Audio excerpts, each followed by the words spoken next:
Halloween xin chào quý vị và các bạn. Halloween đang di chuyển đến quảng trường Đông Kinh Nghĩa Thục. Dạ vâng, ngay đầu video, quý vị và các bạn đã nhìn thấy những hình ảnh tuyệt đẹp của những người dân đến nô đùa và check-in tại hàm cá mập trước khi bị phá bỏ. Có thật không cha nội? Tôi thấy toàn gái đẹp, ổng đi ngắm gái và tán tỉnh họ thì có. Lấy cớ đi quay hàm cá mập, em sợ anh quá, Halloween ạ. Ha ha, tôi quay hàm cá mập và tình cờ bắt gặp những cô nàng xinh đẹp đến đây. Tôi cũng không giấu giếm gì cả.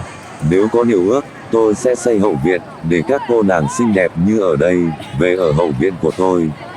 Cùng tôi chia sẻ cuộc sống, cùng tôi check-in, ngắm cảnh, tạo nên một không gian thơ mộng. Vậy anh Win có điều kiện gì không? Tiêu chí của tôi là rất đơn giản, đó là những người phụ nữ phải chưa chồng hoặc đã hòa ly. Và như đã nói ở lúc trước, họ phải biết cảm nhận cái đẹp, cái mộng của tình yêu.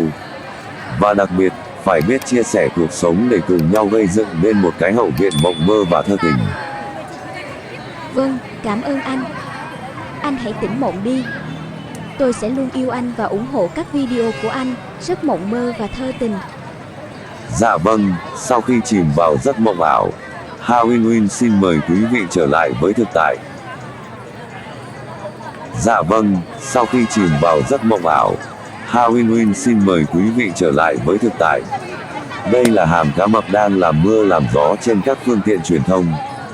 Hôm nay, các cô gái xinh đẹp, nô nức đến đây check-in, chụp hình, với những cái dáng hình tuyệt đẹp, với những bộ đồ gợi cảm, và hấp dẫn, có phần sexy, nhưng lại tôn lên cái hình thể tuyệt đẹp, và đôi chân dài miên man. Họ thật tuyệt vời, và đẹp khi biết cách thu hút người khác giới. Nếu những hình ảnh của Halloween ghi lại, mang lại nhiều cảm xúc xao xuyến, thì hãy chia sẻ, bình luận cảm nghĩ của bạn, và cũng đừng tiếc gì một like mà không bấm thích video để ủng hộ cho Halloween.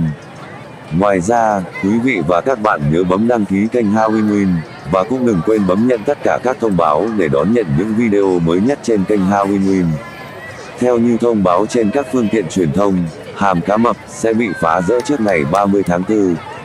Cho nên hôm nay, dân tình đua nhau đến đây check-in và chụp hình.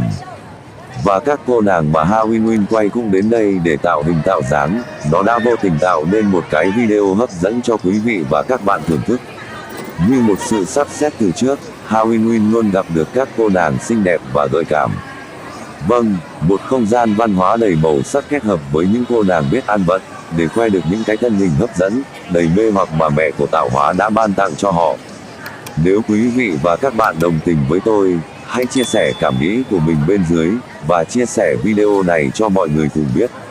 Sự lôi cuốn của hàm cá mập, nó cũng được tạo bởi sự hấp dẫn của những cô nàng tuyệt hảo đến đây phô diễn.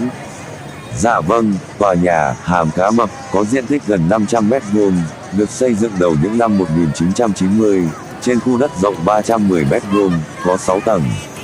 Sau khi hàm cá mập bị phá bỏ, sẽ tạo ra không gian khoảng 1,2 hecta để phục vụ cộng đồng. Quý vị và các bạn nghĩ sao về cái quảng trường mới này? Hãy chia sẻ và bình luận cảm nghĩ của bạn bên dưới video. Để ủng hộ kênh, hãy bấm thích video và bấm đăng ký kênh Halloween. Và cũng đừng quên bấm nhận tất cả các thông báo, để đón nhận những video mới nhất của Halloween.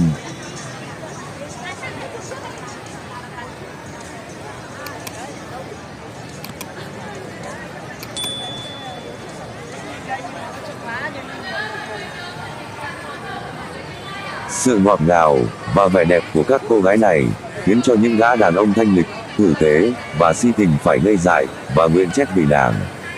Hãy cùng Halloween thưởng thức cái vẻ đẹp của các cô gái Việt Nam và cái vẻ thơ mộng của không gian nơi đây.